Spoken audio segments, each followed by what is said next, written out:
Well, I'd like to welcome everybody here with us today listening. I hope you're all having a fantastic day wherever you are and whatever time zone you're in. Now, if you don't already know us, we are the BGB podcast, Blockchain Gaming Bulls. We will normally cover any kind of P2E gaming, any advancements that are going off in the crypto space, whether it's gaming or just tokenomics in general, any projects. We'll give any coverage, any advice, our personal opinions on things, all of which should not be taken as law. Listen at your own risk. But I do have to give a disclaimer. Anything you do hear on this podcast is not financial advice. Please, please, please do your own research where possible on any project you look into. It can be a wasteland out there, so just stay safe. And I have to give another disclaimer in that there may potentially be too much alpha in this podcast today, if Galathynius allows it. So keep your ears open, and I think we can get underway. I've got the boys here with me.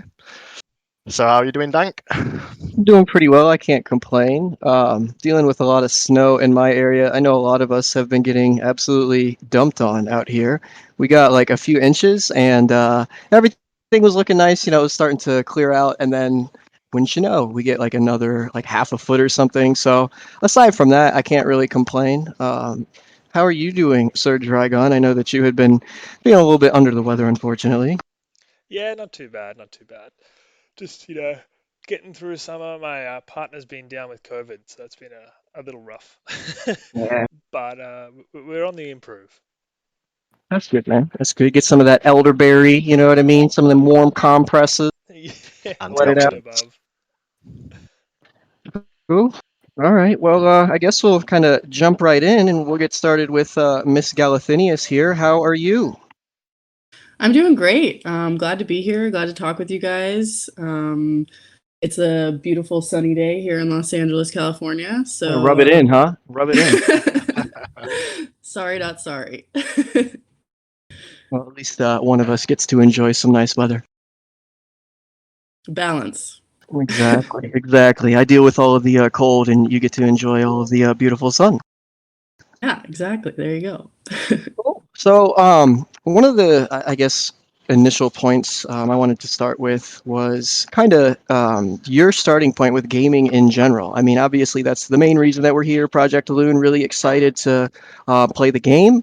And, the main driving factor, aside from, obviously the cryptocurrency NFT kind of blockchain thing coinciding. But what are kind of, your earlier interests and influences in terms of gaming? What kind of stood out to you? Any franchises or specific games in general or experiences? So I would go back to like early childhood, like think, the 90s, as the Gen Zers call it the 1900s.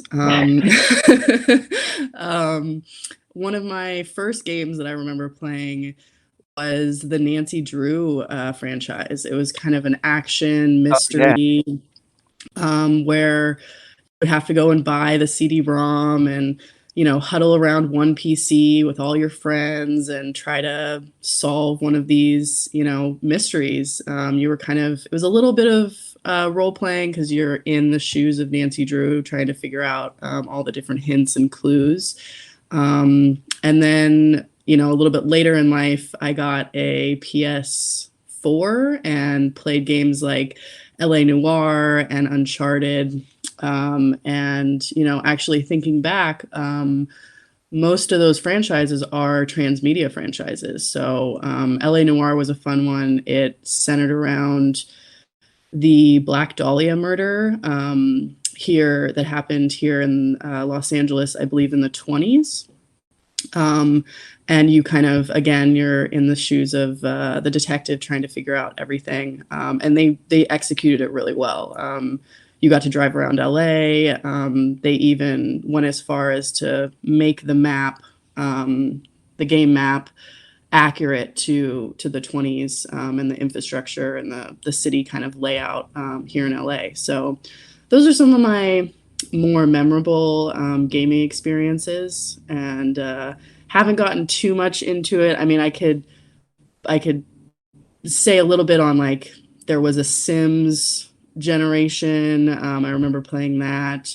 Kind of I credit that to like some interior design skills now. But I don't think I've played like actual games in at least the last like 5 years. Just been, grinding and working and Making the game. exactly. Social media is a game in itself too. So marketing and social media is my main priority right now, and I don't unfortunately have time to be having fun and playing games and but I'd like to change. Completely understandable. It's funny you mentioned Nancy Drew. I remember reading those books. I actually used to read a bit of Nancy Drew, and then you'll probably also remember the Hardy Boys. I feel like they kind of occupied a similar space. But yeah, They were in the same universe. Yeah, there you go. Didn't they have some books together? They had some books, and even in the games, Okay. I believe the Hardy Boy, like there was like a love interest between Nancy and one of the Hardy Boys, and they would kind of overlap. Like you would call them for like advice sometimes. And I always thought that they would do a spin-off series of Hardy Boy games, but it never came to fruition. Yeah, it just kind of fell off it. So I don't know why, because those were definitely, I remember those being some of the earlier, kind of mystery detective books that I had read. So yeah, definitely very, very cool. We're dating ourselves right now. But anyways, moving right along. So I'm kind of curious as to how you actually met the rest of the Arrivant team. Like, how did you guys, what was the initial meeting like? Did you guys know each other from school? Did you guys, get to know each other in college? Or just how did that all come about? And then kind of how did you guys get to this point now? So 10 years ago, so back in 2012, is when I first met Belkin. And sitting here today, I just have this very fond memory of meeting an uber smart grad student who was speaking fluent French and wearing like 3 scarves. So it was back at my university here in Thousand Oaks. I was finishing my undergrad. He was finishing grad school. But it wasn't until later that we actually reconnected to work together at AFI here in Los Angeles, which is the American Film Institute. And then in 2019, he brought me on to this project. So it's hard to believe that that was just over 2 years ago with, pandemic time. It feels like dog years, but in 2019 is kind of when I met the rest of the team. So was brought on by Meg and Ramin, and we have collectively kind of just built the team out together, and it's been a lovely journey of meeting all these super innovative people in the space. Awesome. Yeah, very cool. So obviously, to get to that point, there was a lot of experience. You have quite the resume. So you've had just a lot of thorough experience in regards to what you're doing now.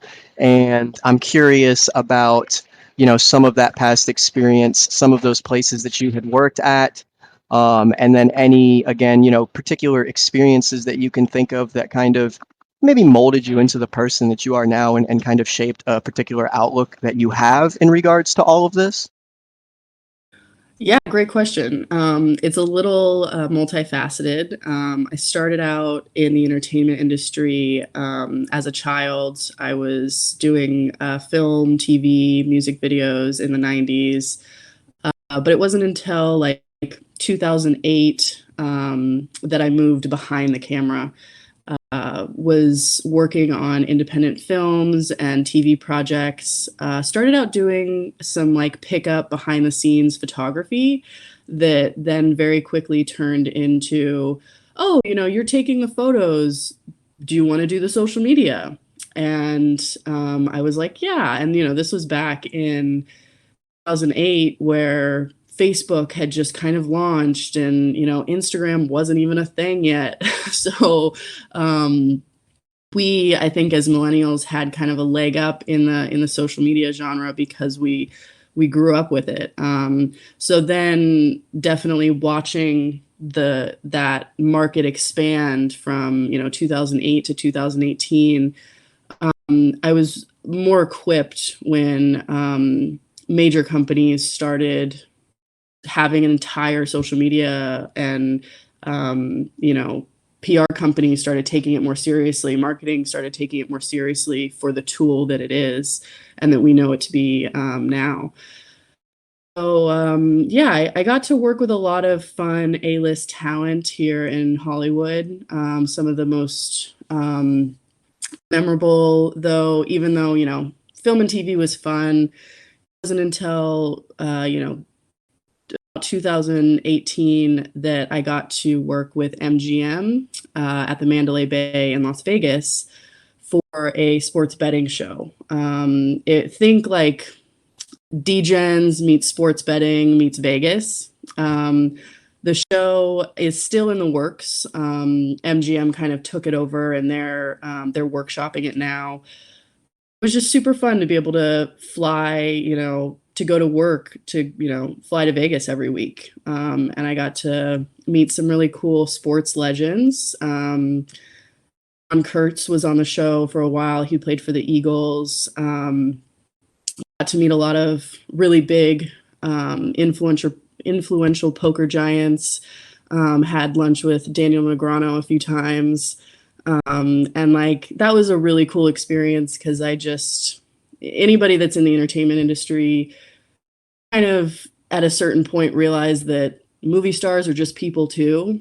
But like athletes and, people in the larger scale poker worlds they're real people, but like, it's different. You have something to really learn from them, and they have crazy experiences, and definitely one of my more fond recent memories for sure. Very cool. It's kind of funny that you mentioned, like poker and whatnot, because just coming from that degenerate perspective, I know a lot of us have seen the gambling come up recently. We're getting a lot of the high roller hippos and all that good stuff. I won't delve into it too much, but I just thought that was interesting how, your past experiences are coinciding directly with a lot of what we're seeing now, So yeah, very, very cool stuff, and very, very interesting lifestyle that you had. I didn't realize that you were able to meet so many famous people, quite frankly, athletes and whatnot. So that is awesome. Did you ever get to the point, though? I'm just kind of curious myself. Like, do you ever get to the point with Vegas? I always kind of wondered this because everyone, you go to Vegas to party and have a good time. Did you ever go to Vegas enough to where you got to the point where you were just over it? You know what I mean? You were like, okay, I've had enough.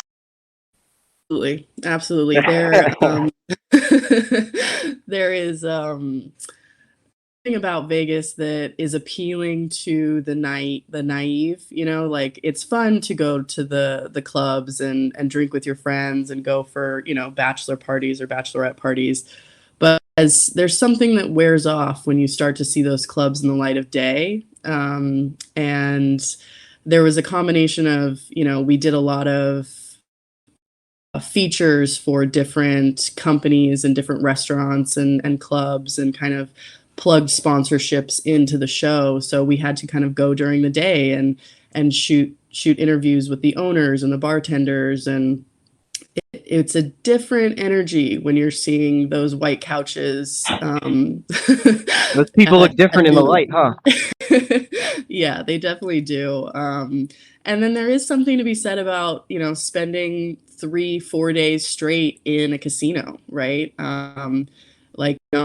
We were rolling from like 3 p.m. to just after midnight every day for 3 days. And, you just go back upstairs and you go to sleep and you do it all over the next day. And it's just, you feel like a caged animal a little bit, especially if you're not doing any of the fun stuff, like, going out and enjoying some of the highlights that Vegas has.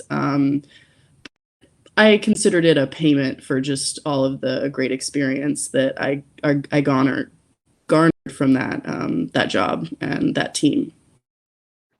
Yeah, I definitely could not handle it myself, especially not at this age. I have my party days, but oh my goodness, I have like one night, and the next morning I'm like, all right, I'm good for like the next, 4 or 5 months. Yeah, on the same page. The hangover hits a little bit harder after 25. Yeah. All right, so now kind of bridging the gap into blockchain tech and cryptocurrency. So what got you kind of interested in cryptocurrency? Maybe like what was your first crypto? What kind of got that on your radar?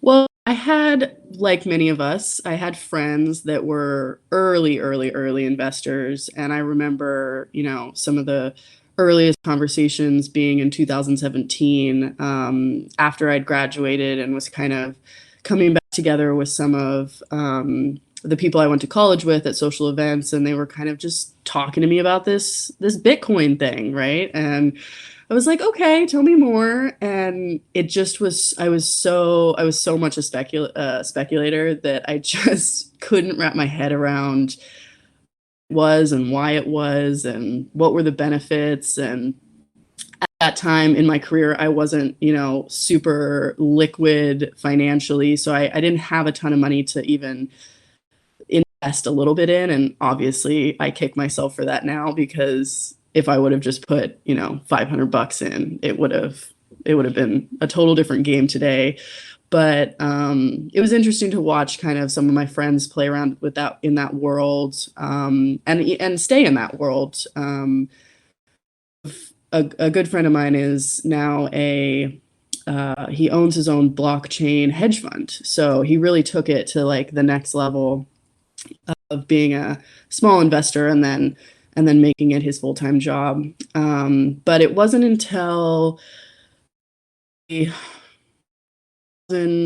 early 2019 that I just diversified my investments and put a little bit of money into Ethereum, put a little bit of money into Bitcoin.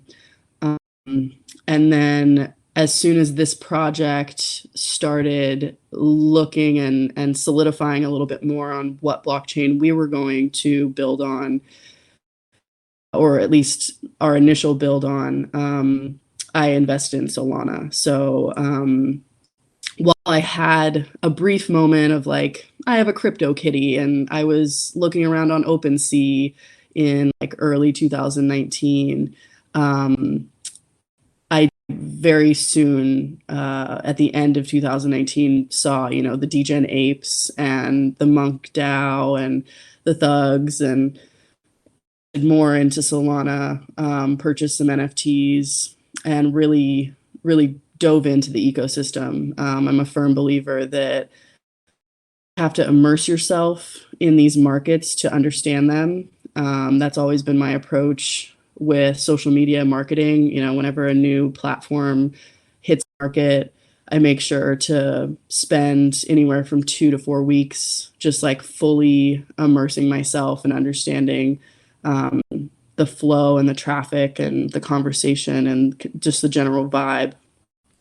I definitely would have to say Degen Apes was kind of my first moment where I was like, oh, because I had played around with Ethereum enough to understand gas fees were just astronomical. And I was like, I couldn't really justify investing just on the ticket price, let alone like, oh, there's a transaction fee and gas fees. And like, this is, I've kind of priced myself out of these options because of gas fees. And then knowing that Solana no longer had or didn't have them was kind of a no-brainer. Yeah, I feel like I'm rugging myself every time I transact on Ethereum, but I think we all feel that way. You mentioned CryptoKitties, which throwback. Whatever happened to CryptoKitties, man? Like they were supposed to be a part of that wave, and then the next thing you know, they just kind of dropped off the face of the planet. That actually kind of does lead me into that. You kind of already answered it, but I guess kind of bridging like from cryptocurrency into the NFT world. Was that your first NFT, or like was that your first kind of introduction through CryptoKitties? And it was actually here's a I don't know if it's alpha or just a fun story, but when I was being brought on to the team, part of the onboarding process was really understanding the and Belkin and Meg sent me on a scavenger hunt. And there was a lot of hours of podcasting and different resources that they wanted me to ingest. And then that kind of led me to OpenSea. And then they made me hunt for the NFT. And at that time, I didn't quite understand, they found a CryptoKitty that had my name and purchased it and kind of put it in their wallet. And so I remember spending like a good hour looking through CryptoKitties trying to find this specific CryptoKitty. And then I was like, oh, I can just go to their wallet and look at it and see that it's going to be in their wallet. So, it was a gift. It wasn't actually my first purchase. My first NFT purchase was on Ethereum, was a project that got rugged so hard. I had a little bit of money in Ethereum and just kind of saw some art, invested in it, and was like, oh, let's see where this goes, and got into the Discord, and within like that's where it went. Yeah. In a few weeks, it just disappeared completely. And I was like, oh, I wasn't mad about it. It was actually kind of, I think, a learning experience to just understand that like that happens. And then let's see, the first NFT that I bought on Solana, probably it was the snakes, I think. Oh, the snakes, yeah. Solana snacks. Very fond memories of, I don't know if any of you are familiar with that that video of that very strange man being like, I'm a snake. Yeah. But we were saying that for a solid couple of days in the office to each other. So yeah, that was, and then I moved into, I think Turtles was another investment that I actually just got out of because I just wasn't resonating with the community. And yeah, the rest is history. Nice. And your thug, obviously. I mean, yeah. Shout outs to your thug bird. Yeah, the OG thug bird. Yeah, that's a great community. Really great to get to talk with the creator of that project and just see how they've evolved into the music space, and really stood out as a resource for the Solana community as a whole. Yeah, who is it? They have what is it? They have Wiz, and then is it Wiz's producer, or there's somebody else that's associated with Wiz that I know was rocking a Thugbird for a long time, or maybe he's still rocking it. I don't know, but I think it's Wiz Khalifa that he's associated with. But anyway, so the next thing that I was kind of curious about, bridging these two worlds, because we're kind of, obviously we're still very much in this introductory phase, like I was talking to, I think it was my brother the other day about, this whole idea of blockchain gaming, play to earn. Obviously there are like slight differences when you're looking at different games. Some have tokenomics, some don't. Some are creature battlers, or we got a tank battler now. Just all sorts of things that are popping up. But we're very, very early still. So there's going to be a lot of, obviously, as you guys know, because you're dealing with it, very unique challenges, but also at the same time, unique opportunities. So what are some of those both challenges that you see or you have faced, and then also some of those opportunities that you see or you've been able to take advantage of in kind of bridging these two worlds together and continuing to pursue what you guys are pursuing? So I'll start out with the opportunities. I think one big opportunity that we're seeing and we're trying to capitalize on is the transmedia element. And for those of you that don't know, transmedia is defined as a narrative that extends beyond multiple media forms, that also plays to the strength of those forms. So think film and TV and books and game franchises that are all in the same universe, but telling different elements of the story within those different mediums. I think that transmedia is going to allow us to add a layer on to blockchain tech that gaming can really evolve into the another dimension of not only our imaginations but our comprehension. Ready Player One is a good example of transmedia. Not so much the story, because the book is a pretty direct rebuttal of the movie, or vice versa, I should say. But within the universe that they created, you're seeing things that are traditionally book and movie franchises that then kind of transfers into their metaverse.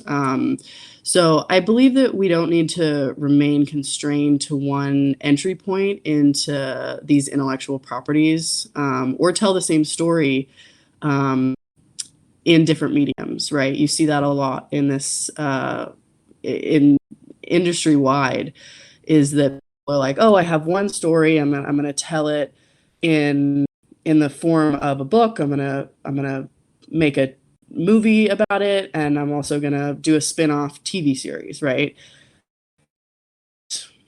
I think of limiting it's in general, honestly, especially with the expansion of the metaverse. We have the power to tell multiple aspects and viewpoints of the same story, which in turn allow us to include and just be more inclusive and give our community more ability to create within themselves. And so, yeah, I think transmedia is a huge opportunity. We are seriously. And some very exciting things are going to be coming soon in that regard. So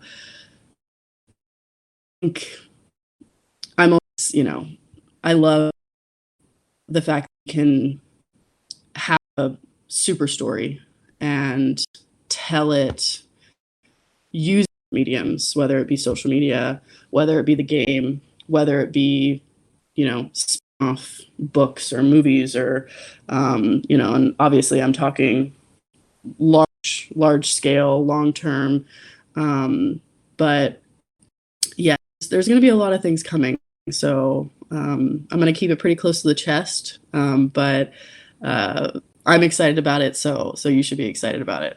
And for the challenges, this is not my expertise, but amongst the team, a lot of talk about just the general toxicity in the gaming world.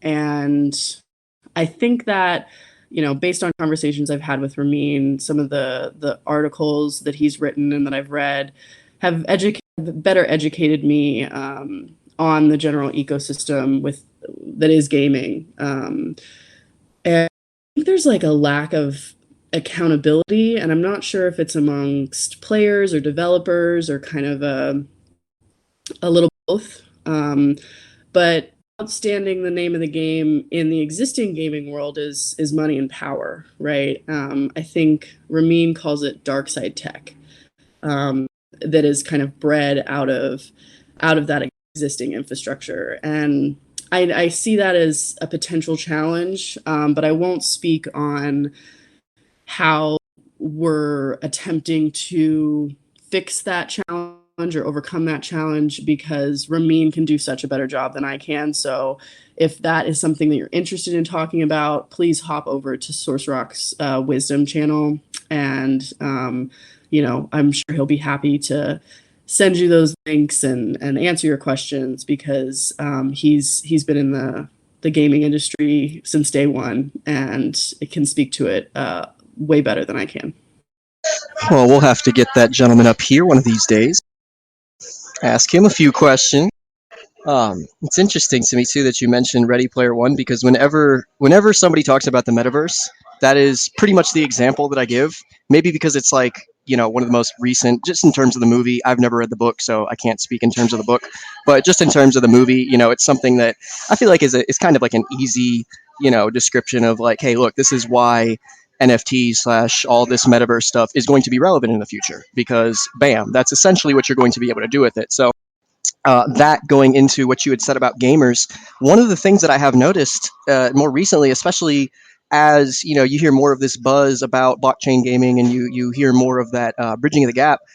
I think a lot of gamers have been. I don't know. I wonder if like the way the media portrays it, or the way certain entities portray it, just give this completely negative outlook on it. But a lot of these gamers just seem so resistant to the idea of blockchain gaming and NFTs in general. Maybe they're getting caught up in, like the whole climate narrative, or, who knows. But from my perspective, it always seemed like something that was great, for gamers. I mean, so many of us have all of these skins or in-game assets. I know that just about everyone that has played any video game on some level at this point has interacted in some sort of online marketplace, or sold some item or potion or whatever it may be for some sort of in-game currency. So the ability to be able to do that, and then just so seamlessly convert that into fiat currency or some other cryptocurrency, yeah, it's just kind of mind-boggling to me why more gamers wouldn't want to be more receptive to that. So yeah, I can certainly see how that is a huge challenge for you guys, and a huge challenge for us in general in trying to onboard new gamers into this space that are just that have no understanding of cryptocurrency, or blockchain technology in general, or even furthermore, just don't want to understand it. So yeah, it's definitely something that's interesting, and it'll be fascinating to see how it pans out.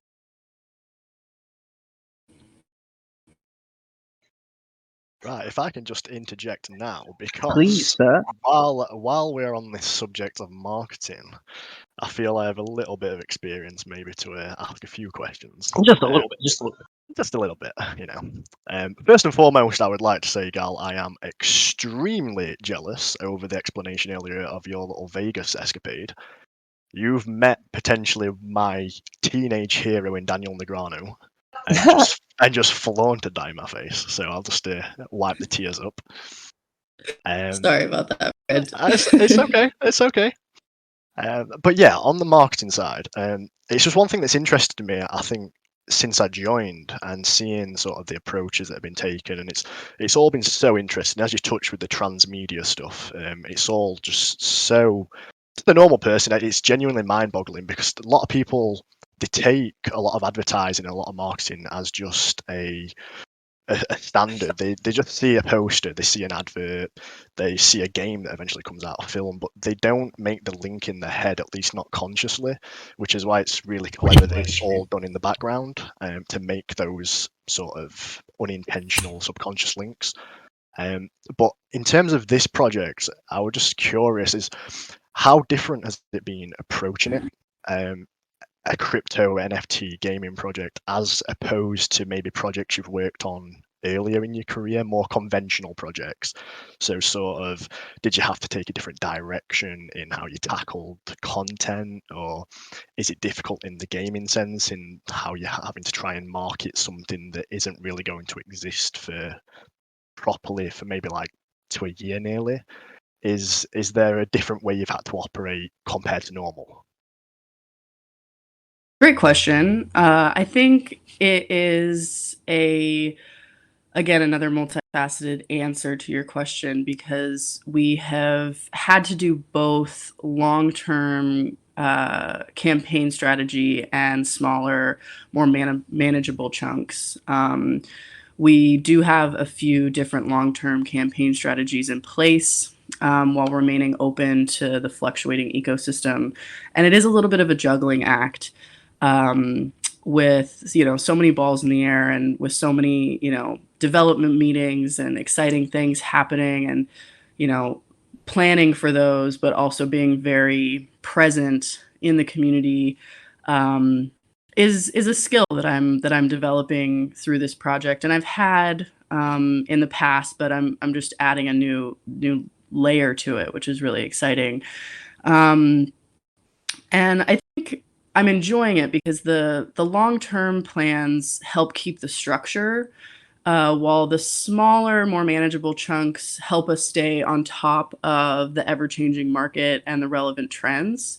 The market, I mean, is not only is the blockchain tech, being developed as we speak, and things are coming into play in that regard, but also it's just, the market's fluctuating, and there's new projects on the scene every day, multiple projects every day. And yeah, it definitely impacted content creation and just overall development. But it's a really exciting place to be because I can take some of my previous experience of traditional marketing and implement that while also remaining fresh, flexible, and open to kind of what's happening. And just it takes a lot of monitoring, different discords and Twitter, and just kind of trying to stay on top of the pulse of what's going on every single day.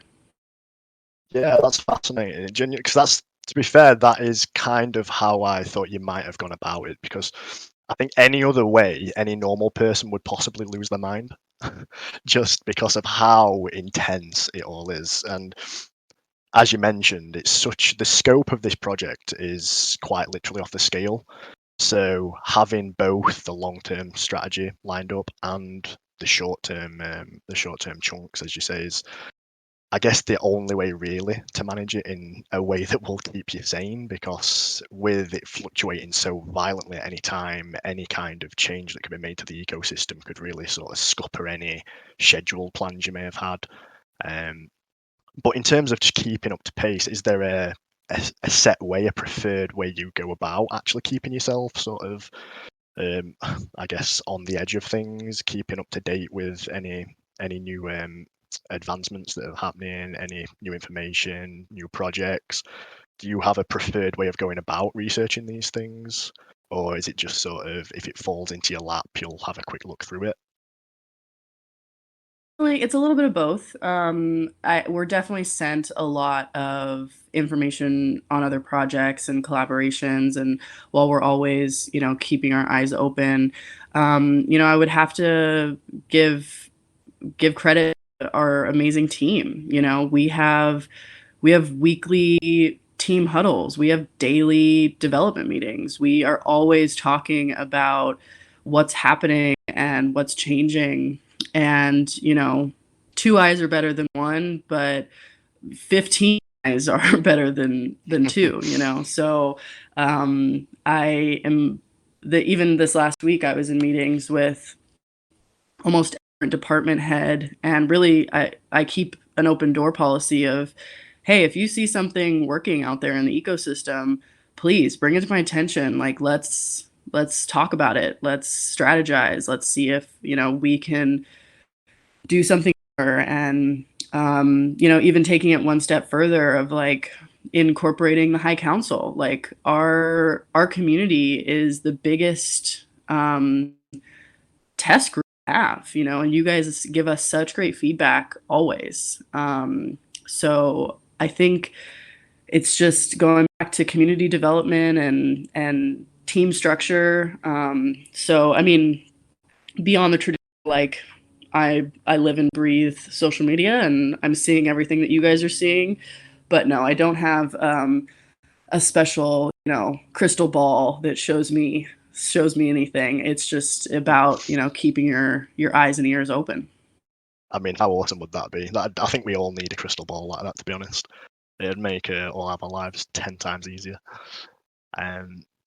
Yeah, going back to, you just mentioned there, nurturing the community. Now, we as High Council members are in a very privileged position. I think we've mentioned it multiple times. We do get almost, I guess you could call an access all areas sort of view to what you guys are doing to a degree. Like you said, you'll push ideas past us. Meg dropping in the updated website the other day for us to all pick at and give you pointers and anything we saw, stuff like that. It's brilliant. But how important to you guys was it to really approach this as community first over anything else, really? I would say it's number one priority. It is like, when I think back to, I think it was the first space that we did with Maven, who is an interesting guy. He's very philosophical, and Belkin started, the first question with, so when we about how we wanted to change the world, that's how we've always approached this. And that's, I think, at the heart of what this project was created from. Like, that is the seed, is making the world a better place. And you can't make the world a better place from a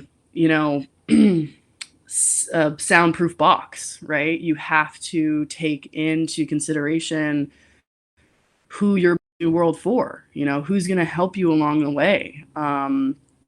And as crucial as it is to, team members, the community is our biggest asset. So, and you guys are so generous with your time and your input. And yeah, it's definitely, I mean, at least for me, it is my number one priority, is keeping a solid connection with the community and the different kind of in the community, right? We have our decoders, we have our champions, we have our high council, we also have our speculators, and we have our investors. We have people that have bought into the game because they want to play the game, or because they want to cash out when the game becomes a inevitable success, So understanding all of those niches within our community, I think, is important too. Because it's really easy to focus in on the positive feedback, but also taking in some of the critiques and some of the pushback and some of the suggestions is the plan. Yeah. And I think we'll be going forward. Yeah, I love that. I really do. It is a breath of fresh air. It genuinely is. Because I can count, well, I mean, I would quite literally run out of fingers and toes and whatever else I want to count on if I listed off all the projects I've had a look at and been in Discords where they launched this project, and even after like a week, 2 weeks, there is just no engagement whatsoever. They've made no attempt to not even get people on board and get the community sort of driven. It's almost like the people in charge don't just care. They go on vacation for like 4 months. They just see like, oh well, we've minted, we've just bagged a couple of mil, nice and easy. Let the just jet off to the Bahamas, get his feet up, mojitos out, But no, the approach you guys have taken has been genuinely, like I say, a breath of fresh air, especially considering the sheer amount of work you're all doing. Like you said, dev meetings every single day. I mean, I used to fall asleep having one a week, so one every single day, if not multiple, is just absurd. On top of, obviously, like you said, being involved personally in the community. But I get totally where you're coming from. It's sort of why try and build this really great world you're trying to build, and not participate in it yourselves. Like, where's the fun in creating something and not being a part of it on the sort of the ground level? And that is just like one of the really amazing parts of it for me. So yeah, thank you for that answer, and I will allow you. I'll open you up to a question here that may allow you to vent a little bit after occasionally some comments in Discord I've seen where people come in, they've just entered the Discord server. The first message they say upon entering is, "Why aren't we doing more marketing?" Or, "God, this could really be pushed on some other kind of media." And I guess this opens up a question of what do you think most people misunderstand about marketing in this context? Like, do you think they just don't understand that that's not an approach you can take? You can't just forcefully push content down people's throats for the sake of it. So I guess, yeah, what is the part they misunderstand about marketing these kind of environments in general? I think conversations have allowed me to combat this, because our generation, my generation, being a millennial and being raised in the social media boom, right, and watching platforms like Facebook come on to the scene, and Instagram come onto the scene, and then Snapchat and TikTok, and seeing how some of them have fallen off by the wayside, some of them have had to kind of pivot and change, is anybody that generation automatically thinks that they are a marketing expert and everybody is, selling something. And I have, I talked a little bit about this. I don't know if it was in Legion Chat or High Council, but I'm really grateful that I love what I do. And one of my early, I guess I would call him just teacher. One of my early teachers gave me a really good piece of advice, which was, a lot of people are going to tell you to follow your passion, and that may lead you astray. Instead, follow your effort. And I think when you find joyous work, that's really your sweet spot. And I knew I was in the right market, and I found social media, when I found marketing, because I found myself doing it without being asked. And that's not always the case, right? Because social media is an entertainment source. So people think a lot of times like, oh, I'm doing it and I'm on social media, but are you constructive doing it? Are you a consumer of social media, or are you a creator of social media and content in general? So I have a lot of conversations with friends and family where they're either asking me questions about, oh, how can I market, such and such, or how can I make money doing my side hustle, or things like that. And anytime somebody's like, oh, what do you do? And I say, well, I'm a marketing director, they instantly have 15 questions. And as much as I kind of anticipate it, I also don't, shut it down, because each one of those conversations I have teaches me something about a market that I'm not in, or about an industry that I'm not familiar with, or, it's all kind of one giant market research kind of social experiment. And so when people come into the chat and have, criticism or critiques regarding marketing approach, I'll hear them out. I think that everybody's perspective is valid, but I also understand that there are a ton of things going on behind the scenes that nobody besides the internal team knows about, and all those are effect on our overall marketing strategy. So it's kind of I understand that they don't have all the information, and they're trying. I do believe that they're trying to and help, and most people are just trying to help. So when you understand where people are coming from, of like, oh, they're coming from a good place, they're trying to assist in this, then it takes a lot of the pressure off, and I can just kind of sit down and have a conversation instead of being defensive or kind of coming at it as something that even needs to be defended, right? Because it's not a one-woman team here. Everybody on the team is involved in marketing. And we have advisors, we have team members, we have community members that are all voting and having this conversation, and that gives me a lot of peace of mind when people come in and have some of those critiques. Yeah, I love that. It's a great approach to have, like you say, using these comments and these situations as learning experience or potential learning experiences that you can even potentially add to your own strategy, whether it's long term or short term. Yeah, I think it's a really great way of going about it. And like you said, the having friends and family outside of the project, like asking for help, is just another one of those opportunities to expand your horizons. I can attest to the same. I've had the same over years of doing what I do with friends, yeah, setting up businesses left, right, and center, and being like, should I do this? Should I do that? I'm like, honestly, I don't really know. It's kind of not my area, but you know what? I'll learn it and I'll find out. And yeah, I love that. I love that it's a very similar situation.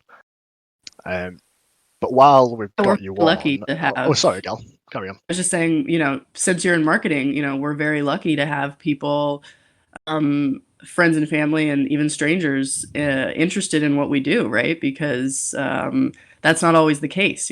There's accountants out there that, like, as soon as you're like, oh, I'm an accountant, they're like, that's all I need to know. We have a little bit more discord that goes back and forth as soon as somebody finds out what we do. So, got to be grateful for the little things. Yeah, we are definitely blessed in that respect. And like you say, it's just always so fascinating, such great learning experiences. I did want to segue just as I'm sort of wrapping up my questions for you. There's one I can't ignore, and it goes back to our quite like long call we had a while back, where we really just chatted about everything and anything. And it was that you are quite an avid reader. And when I say avid reader, I mean, I think that's putting it lightly. I don't know if I remember the number correctly, but I seem to remember you said you read quite an extreme amount of books during the first set of lockdowns. So could you expand on your little love of reading and potentially put any rumors to bed about maybe reading 50 books in 1 year? Yeah, I mean, I set a goal for myself in 2020 to read 75 books, and I completed that goal. With the expansion of this company and our project, I was only able to read 50 books last year. But I'm a mood reader. So sometimes the mood strikes, and we're halfway through the month and I've already read 6 books. So I think this might be a little bit of a balancing act, but because of my job, I look at a screen for 8 to 10, sometimes 12 hours a day. And, unplugging is very literal for me. I have to close my computer, and even being on my phone is draining. So I will pick up a book. And sometimes, my idea of a quiet night in is doing my work by 8 or 9 and sitting down with a 300 to 400 page novel and finishing it in one sitting. So I think audiobooks help me read faster than the average bear, but I do enjoy reading. Yeah, that is a very valid rumor. It's a fact. I love how casual that was. Yeah, I'll just smash out 400 pages, just in the evening. No biggie. Just grab a glass of wine, Yeah. But yeah, just a natural follow on. Is there anything or any book series? I mean, your name is a huge giveaway. The moniker you go by in Discord. I am assuming that is the Throne of Glass series. It is indeed. Yeah. Yeah.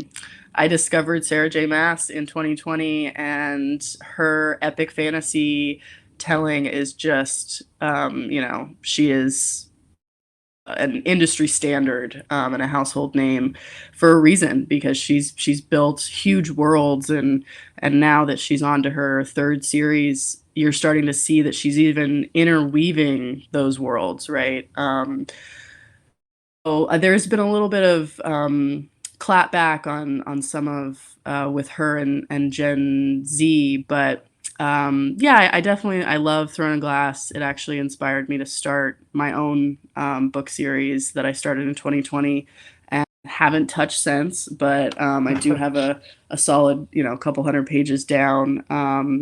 But more recently, I've been trying to balance between, for every 2 to 3 fantasy books or fiction books, I'm reading at least one nonfiction. I throw in some poetry every once in a while to kind of try to avoid the inevitable reading slump. But I think that's I'm the generation that grew up reading Harry Potter and the Hunger Games and Lord of the Rings and yeah. So you were spot on with finding out my name there. Yeah, sorry for calling you out on that. It's just one of those names, it's so unique. Once I searched it up, I was like, oh yeah, that's where I heard it before. Admittedly, I've never really dove into that series, so I might have to with that absolutely glittering review.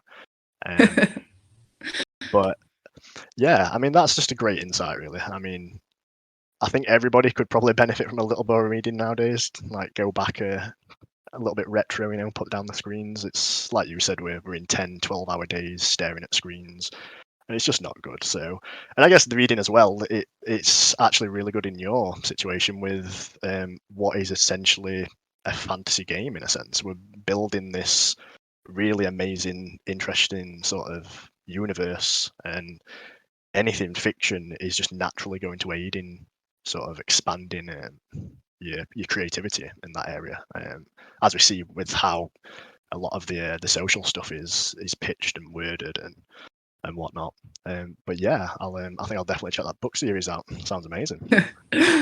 Let me know how it goes. I will for sure. And I think now I think I can hand back over to Dank if he's got anything to close out on. Yeah, I think we're about wrapping it up here, but I did have one more thing that I wanted to kind of leave us off on, and that is, Gal, if you have anything that you would want to, kind of impart to anyone that's, potentially looking to get into this space, maybe they want to do what you're doing, just any advice that you would give to any newcomers, on any level, whether they want to work in the space or, they just are interested in Project Eluüne, just any like kind of closing thoughts you might have for them? Yeah, of course. I would say if you are interested in marketing at all, it's really important that you, like I said before, kind of differentiate the entertainment aspect of social media and marketing and absorbing and consuming content versus going out there and creating it. And because as soon as you have that differentiation, it becomes very clear that anytime I've worked with independent clients in the past, I've been like, okay, you need to sit down for 30 to 60 minutes, and this is work. This is not you scrolling on TikTok. This isn't you scrolling on Instagram. This is you doing market research for your market, for your industry, for whatever you are wanting to go out there and create. So I think that's a really big one. But also just a general piece of advice, and I don't know if this is marketing specific. I know that I use it every day, but there's a lot of, and you touched on this at the beginning of the podcast, there's a lot of projects out there. There's a lot of communities out there. There's a lot of promises being made. And you have to do your own research. You have to get in these communities and you have to trust your gut. Like, don't be afraid to vibe check yourself and see if you feel comfortable in the space. Time is our only finite resource, and you have to use it wisely. And that's regardless of if you're creating or consuming or, just be very aware of the media sources and the content that you're consuming, because it will have ramifications into your life, into your job, into your success. And yeah, I'm all about the vibes. gotta keep the vibes high. Vibe hard. Aglide, I do have one more question, and that is when goat yoga? I knew this was coming. Goat yoga will hopefully be commencing as soon as we can do it, without the fear of COVID, without the fear of anybody getting sick. We don't know if it, is going to be a virtual event or a physical event, but I've facilitated those events in the past, and it is just the matter of a phone call. So we can do goat yoga whenever you want, Dank. Super necessary. Super necessary. Yeah, as soon as we can do it safely. All right. Well, yeah, I think that's it for me. I don't know if any of you gentlemen have any closing thoughts or if there's anything else that you wanted to finish off with, Gal. But otherwise, yeah, I think that does it for us for today. Thank you so much for having me up here, guys. Really love the podcast, really love the questions, and I look forward to tuning in next week. Absolutely. All right. Well, thank you guys for stopping by to give us a listen.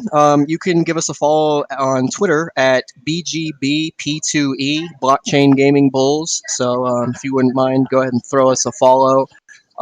As we ease into the new year here, everyone's kind of getting back from the holidays and whatnot. Certainly looking to pick up some steam in regards to the socials and whatnot. So definitely keep an eye out for that. We'll probably be doing some giveaways in the future and whatnot. So yeah, absolutely check us out, and we will talk to you all at another time. Thanks, guys. Thanks, Gal. Thanks, Dragon, if you're still alive, mate. Yeah, still here. Thanks everyone for listening in. Thanks, Gal. Peace. Ciao, ciao.